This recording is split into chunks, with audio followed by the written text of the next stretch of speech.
I'm back, baby. It has been a long summer, but ladies and gentlemen, Developer Diaries are back. And they're coming out of the gate with a lot of strength, I'd say. Developer Diary 306 is focusing on habitat experiments from the summer projects. We are going to be hearing quite a lot about some of the different ideas they had for habitats, some of the new balance changes and new features they're thinking about bringing in. It is important to note, and this has been stressed throughout this dev diary, everything here is experimental and may or may not make it live, but they do want to make some fundamental changes to habitats. Are these good? Are these bad? Well, let's dive in and find out more.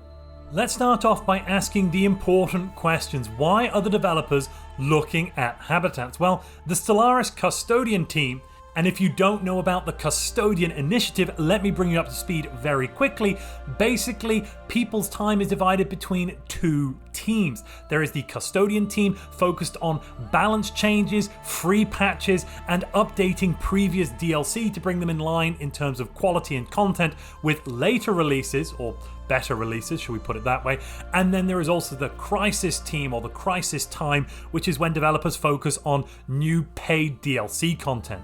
So the Custodian team looks to three primary categories when they're deciding what they should pursue.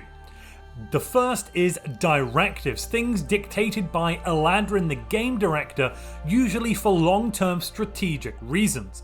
The second is community, things that we have asked for, pain points, quality of life improvements, bug fixes, and other great ideas that have been sourced from the community.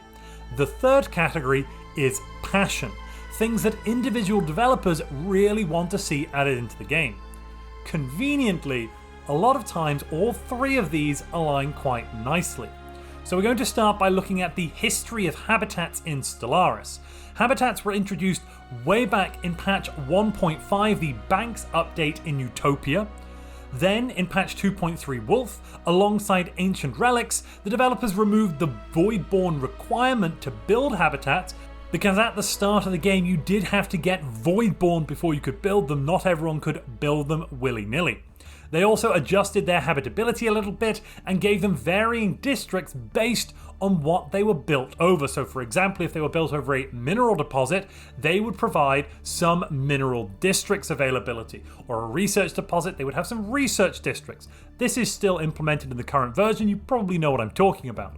Speaking of the Utopia and Ancient Relics DLC, if you're missing any Stellaris DLC, or actually any Paradox stuff, there is a sale on now at Humble Bundle. So if you'd like to get some good discounts, I'd like to point out Overlord is now on sale at a reduced price.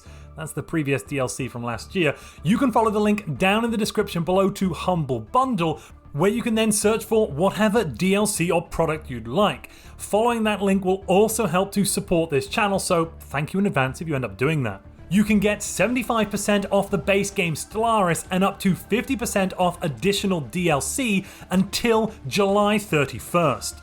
And then in patch 2.7, the Wells patch, they made the next major change to habitats, adjusting their costs, requirements, and adding the multiple tier system. That is, you build a habitat, it has 4 districts available, we can upgrade it to the next size, that's 6, and finally get it up to the largest size at 8. Since then, the developers added a couple of special habitat variants, and various other reworks have shifted their fortunes up and down in the overall balance of the game. Around patch 3.0, 3.1, they were really strong. Habitat, the Void Dweller Origin, was really powerful. As of patch 3.8, it has fallen on some hard times, definitely. Aside from being able to spam those governors for the ship build cost reduction, which we used to be able to do and are no longer able to, they've not really been that strong for a while. Recently, there have been many requests from the community to review the tendency of AI empires building dozens, if not more, habitats when they're otherwise unable to expand. Yes, the dreaded AI habitat spam has been a bit of a nuisance for quite a while, actually, I would say.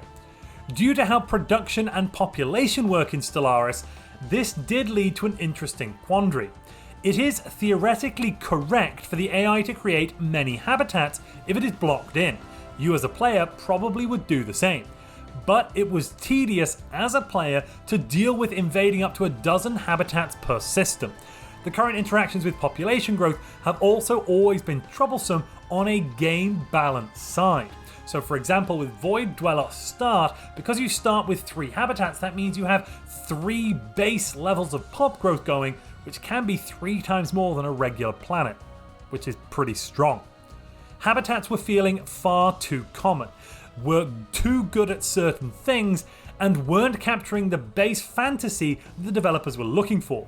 They're the central pillar of a very popular playstyle that the developers do want to preserve, though, so this made them a perfect target for some summer experimentation. Remember, everything in this dev diary is considered experimental and may or may not make it live.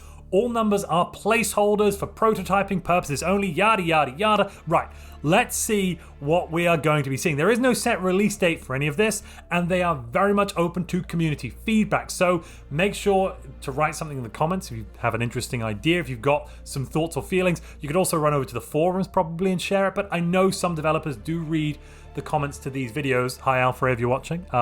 So feel free to put it down in the comments. There were a lot of varying opinions, not just amongst the developers, but amongst the community at whole. We're going to cover some of those now. So, one of the most common requests from the community was to add a galaxy slider to restrict the use of habitats. Options could have ranged from banning habitats entirely to nobody except Void Dwellers can create habitats, requiring the Ascension perk to build them again, restricting only the AI to not be able to build them, or placing some sort of hard or soft limit to the number of habitats that could be built. The developers also discussed, what if habitats cost fractional star-based capacity to build, with Void Dwellers and the Voidborn Ascension perk granting discounts to this value. This was apparently more appealing since the soft cap would control AI use of habitats nicely without significantly hindering players that wanted to go all in on them. These discussions led to some questioning about whether Stellaris habitats were satisfying the general fantasy well enough, and whether habitats should be more hard sci-fi, with lower habitability bases or even ceilings for those accustomed to planet-bound life, and whether they could make changes that would address balance changes like Hive Void Dwellers, something the developers have stayed away from for a long time simply because it would be pretty broken stacking all of that pop production, not just pop growth but the pop assembly on habitats. And then we have a more complex take. So the developers made a list of some of the current challenges caused by the existing habitat system, and this led to the idea of, what if all the habitats in a system were linked? They could retain the interesting expansion of habitats across a system while reducing the burden when seizing the system, and potentially address some of the other problems introduced by an excess number of habitats in the galaxy. Alfred threw together an incredibly hacky and utterly unshippable version of this, according to Aladrin the game director, and continued iterating on it throughout the summer. Under this variant, the first habitat built within a system is the Central Habitat Complex. Additional habitats are support habitats that add additional space and versatility to the central complex, and generally this idea has been repeated across all the experiments, so it looks relatively clear that unless they don't overhaul habitats, what we're going to be getting is one habitat per system with the ability to, in essence, upgrade that colony, that planet, with additional stuff by building more external habitat things around other planets in the system. It is a reminder, again, many values are grossly unbalanced, placeholders, etc. These are screenshots of the testing, so don't look too deeply into the balance of these numbers, ladies and gentlemen. Just look into the ideas. After this, Aladrin went on vacation, so now it's Alfred taking over to talk about his investigations. Once more into the Alfred. First, to counteract the expected changes, if you didn't have many support habitats, the central complex would be small, cramped, and overall not great to live on. This means that Alfred decided to give the Void Dwellers extra districts and building slots as a unique modifier. This did see further refinement in a later prototype. As we can see from this image though, habitat max districts plus a whopping 75%, and even cooler I would argue, building slots from habitat districts plus 0.2. So for every 5 districts of any type, I think that is any type. Maybe it's just the habitation district, but it doesn't say that specifically. But with every 5 districts, you'd be getting an additional 1 building slot, which is really quite good. These changes to Void Dweller though would basically mean Void Dweller is alongside Gaia World and Shattered Ring, kind of, in the fact that you have this one very large planet that you start on. Alfrey started by making the support habitats a type of megastructure. So the first iteration here, as I said, has support habitats, the support complex, as a megastructure to build, not just the habitat central complex, which is basically your regular habitat inhabited bit, the colony part, the regular planet. And then you improve that, you increase the number of districts by adding support complexes. The habitat central complex must be built over a planet with minerals, energy, or research. You cannot build it over an empty planet. That's an interesting thing to note here. Special districts will be available to collect these resources. Again, remember, this is just one flavor of the experiments that we're going to be looking through. Things will be changing as we look through more. Looking through these images for the support habitat, we'll notice that as you upgrade it, you get more additional building slots. You don't get more maximum districts. It's still just +1 maximum districts from each of these support habitat complexes, but we will get more housing and, weirdly, less habitability. At the final level, on top of that as well, the advanced support habitat, that allows your resource extraction facilities on the orbited planet's moons to also be supported by the habitat complex. Why is that important? Well, in this prototype, the developers had the maximum amount of each type of resource collection district, be that energy, minerals, or research, limited by the size of the deposits the habitats were constructed over. Not just the base habitat, the central one, but also those additional support complexes. This would be similar to how buildings for strategic resources are limited. So let's say, for example, there are +5 minerals in the system and +7 energy. That means you could have 5 mining districts and 7 energy districts. Quite an interesting idea. Support habitats provided additional districts, building slots, and housing for the habitat central complex. The reason for the reduced habitability is meant to be reflecting civilian traffic between the habitats as they are upgraded. The final tier allows, as I said, the habitat complex to use deposits on the moons of other orbited planets. On the surface, this prototype seems to satisfy the initial requirements and more. Conquering systems with habitat span was easier due to there only being one functional planet per system. Constructing multiple habitats per system felt rewarding as it upgraded your existing colony. The removal of multiple starting colonies removed one of our main concerns for allowing hive minds to have access to the Void Dweller origin, their high pop growth rate due to excessive numbers of spawning pools in the early game. Iggy, one of the developers, has also had some thoughts on this that he will be mentioning in a future dev diary as well, which is very interesting to hear. So what we're currently looking at here is the Habitat Central Complex, the only actual colony you'll get in the system. This has 28 pops on. It's got, I'm going to assume, pretty high habitation value. We've got 85 available housing, which is absolutely massive. So this is going to get quite a lot of decent logistic pop growth. But yeah, basically this may feel a lot more like a Gaia World origin. However, you can expand that Gaia World and build additional Gaia Worlds in adjacent systems, just like you've always been able to do with Void Dwellers with regular habitats. This does, however, leave the system itself rather cluttered with all of these megastructures, all of these advanced support habitats. As we can see from this image, just the one colony, but so much stuff to see on our screen. The support habitats as well can't be interacted with outside of being upgraded, which for Alfrey felt like a major downside. Enemy ships would happily fly past and ignore the support habitats. They couldn't be specialized or downgraded, All things considered, this prototype showed that making habitats into a single logical planet spread across many entities in a solar system felt good, but megastructures was not the path forward. Ladies and gentlemen, enter support habitats as star bases. And if you're enjoying this video, please inhabit that like button. The second iteration of this prototype investigated treating support habitats as special star bases, much like orbital rings. In this prototype, the districts available to the habitat central complexes depend on the configuration of any support habitats in the same system.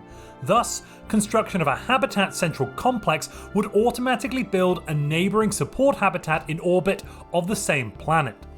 When built, a support habitat would start with a module that matches any deposits on the planet it orbits. Each district module on a support habitat gives +3 maximum districts of that type to the habitat central complex. Upgrading the support habitat still provides the same modifiers as shown in the megastructure prototype.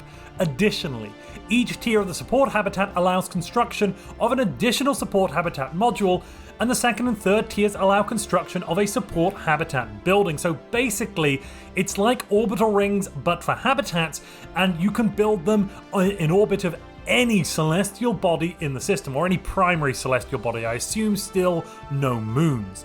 That's what we're seeing by looking at this screenshot, at least. The starting habitat central complex and its neighbouring support habitat for a void dweller empire. There is a research module built here, and we could also upgrade this starbase-like thing to the next level, to the expanded support complex. And here we have a newly constructed habitat central complex, which is completely unspecialized. That's why it has no other specialist districts. Interestingly, it looks like even things like the Trade and Entertainment District would be part of what a habitat support complex gives to your central habitat. It has 9 apparently districts it can build right out of the gate, so that's pretty big so far. Allowing the choice of which districts the Habitat Central Complex has access to via the specialization of support habitats brought some interesting changes to how habitat-dependent empires will play. Due to the nature of the prototype, the buildings for support habitats haven't seen much investigation yet, but would likely include buildings much like those on an orbital ring. They would probably also have the lunar extraction support that advanced support habitats experimented with in the megastructure prototype above had, and other such buildings. That would be wild. This would mean that habitats would in essence get access to orbital rings. I'm assuming they would limit it to 1 per system in terms of the alloy building. Otherwise, you would be able to, with habitats, stack an insane level of alloy bonuses. That would be completely broken and kind of hilarious. I'm assuming they'll have blocked that. By comparison, here is a research habitat complex using some of the district capacity to also provide some hydroponic districts. This would be very, very powerful. This darn single habitat here is producing 1,000 research because it can stack 13 research districts. This would be really powerful. It does really depend on how many alloys you have to spend on each of those additional support habitats, and then the additional modules to put on those support habitats if they move forward with this prototype. Due to the nature of the summer experiments, Alfred cannot say if or when this prototype might make it into the live version of the game, but it's something that he is interested in exploring further. But the fourth one stayed up. Eladrin now takes over and says a big thank you to Alfred. So that variant listed achieved a lot of the goals that the developers were looking for, but was cobbled together out of the scripting equivalent of sticks and twine as a quick and dirty implementation.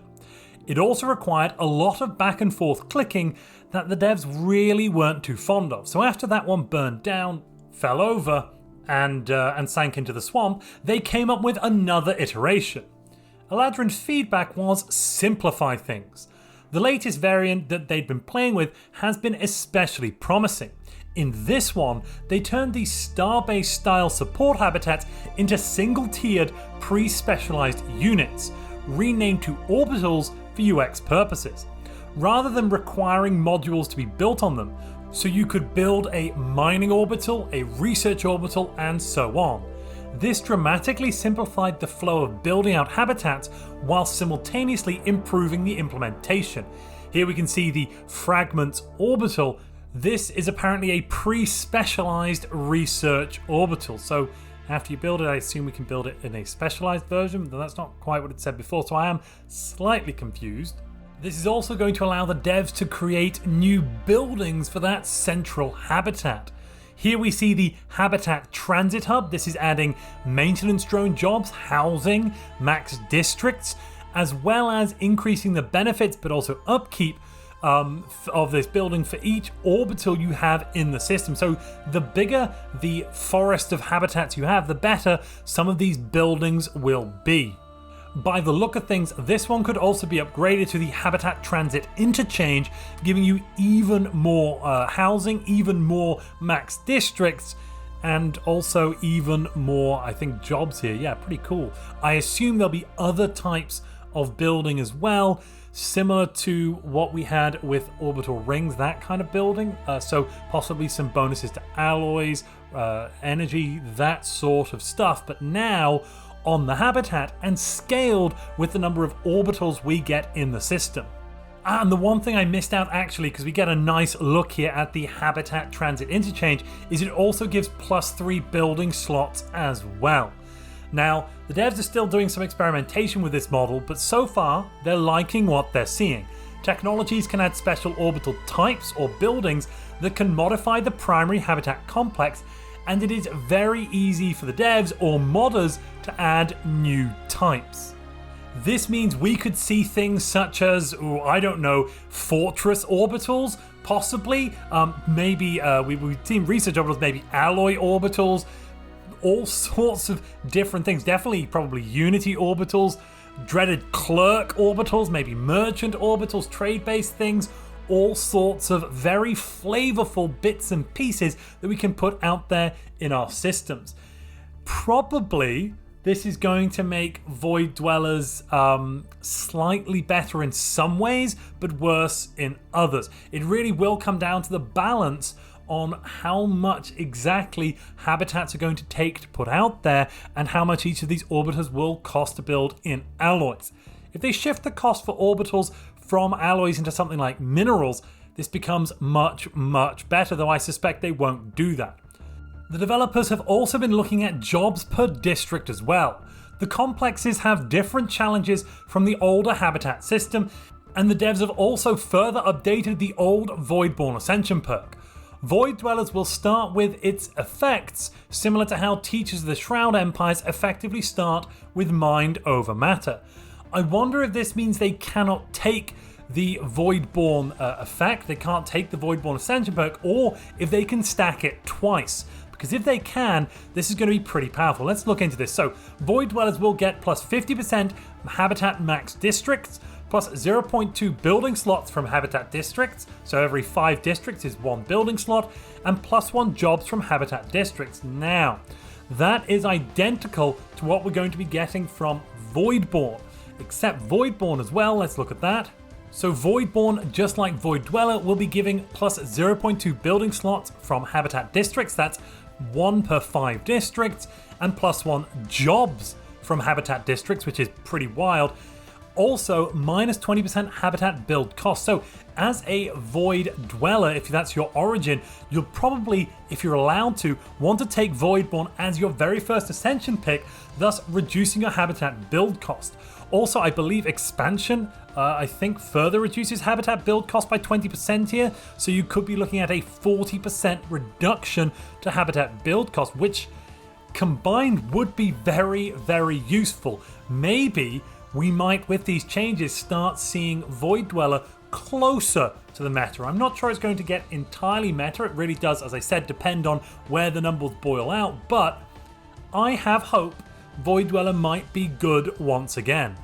For now, the game director would like our thoughts, your thoughts, on what we have seen today. This will allow them to bring our thoughts into their own internal design discussions, It'd also be great to get feedback on whether we like this sort of dev diary where the devs go into detail and the overall process, including the failures. I personally enjoy it. I mean, it gives me more to read and more to talk about. Let me know if you've enjoyed it down in the comments below as well, because I mean, I think it's been fun. Next week, we're going to be talking about a summer experiment relating to leaders that didn't pan out quite so well, and what they plan on doing now in order to proceed forwards after that failure, allegedly. That's going to be interesting. Otherwise, until next time, I've been Montu. If you've enjoyed this video about Stellaris and you'd like to see a video where I attempt to conquer the entire galaxy with only 100 pops and without ever taking a single vassal, click the video on screen now.